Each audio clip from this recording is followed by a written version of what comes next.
Сәлематсыздар ма балалар? Математика сабағына қош келдіңіздер. Сабақтың тақырыбы екі амалды өрнектер.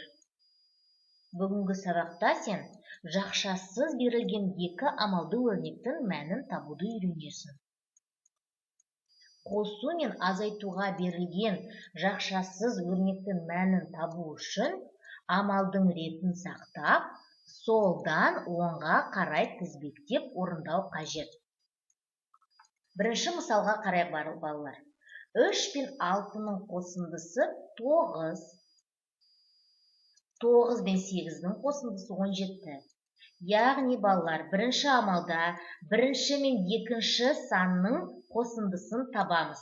Міне 3 пен 6-ның қосындысы 9 табамыз. Ал екінші амалда бірінші амалдың нәтижесі мен үшінші санды қосып орындаймыз. Келесі мысалға қарайық. Мұнда да дәл солай. Яғни әртүрлі арифметика амалмен берілген өрнектің мәнін есептеу үшін амалдың ретін сақтау қажет. Солдан оңға қарай бірізділікпен орындау керек. Бірінші амалда бірінші мен екінші санның айырмасын табамыз. Яғни 20 мен 15-дің айырмасын тең болады 5.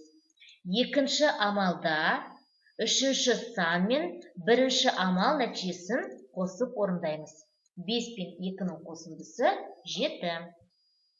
Келесі біздің тапсырма болар автобус жолаушылары деп аталады. Автобусқа алдымен 3 жолаушы, содан кейін тағы 4 жолаушы кірді. Егер алғашында жолаушы саны 9 болса, енді автобуста неше жолаушы болды? Екі амалды өрнек құрастырып, оның мәнін тап. Қане сонымен ең алғашында бізде неше жолаушы болды? 9. Содан кейін автобус алдымен неше жолаушы отырды? 3. Содан кейін тағы да 4. Ендеше мәнін тауып көрейік. 9 пен 3-дің қосындысы 12, 12 мен 4-дің қосындысы 16. Жарайсыздар. Келесі тапсырма шығарып көр. Мысалдарды шеш. Жауаптарын өсу ретімен орналастыр.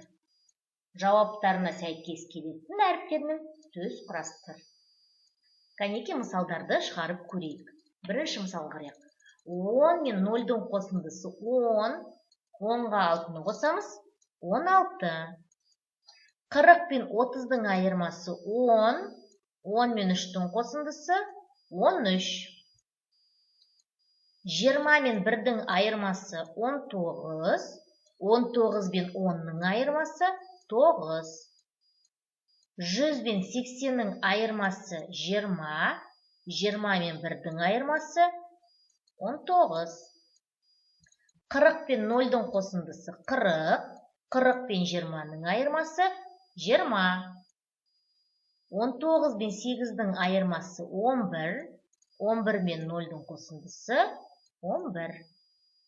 Енді балалар жауаптарын өсу ретімен орналастыруымыз керекпіз. Ендеше жауаптарының ең кіші санын тауып алайықшы. Ең кіші мәні неше екен? 9. Қ. Келесі 11А. Содан кейін 13 ың. Қан. Арғарай кәнеке ойланып көріңіздер. 16 Т. Одан кейін 19А. Қаңта. Және соңғы Р. Қаңтар. Жарайсыздар балалар.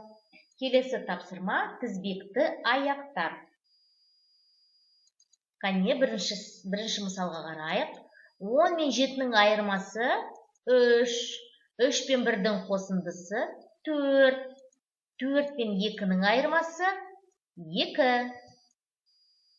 Келесі 4 пен 2-ның қосындысы 6, 6 мен 3-дің айырмасы 3, 3 пен 7-ның қосындысы 10. Келесі 5 пен 3-дің айырмасы 2, 2 мен 4-дің қосындысы 6, 6 мен 6-ның айырмасы 0. Жарайсыздар балалар. Осымен біздің бүгінгі сабағымыз аяқталды. Сау болыңыздар.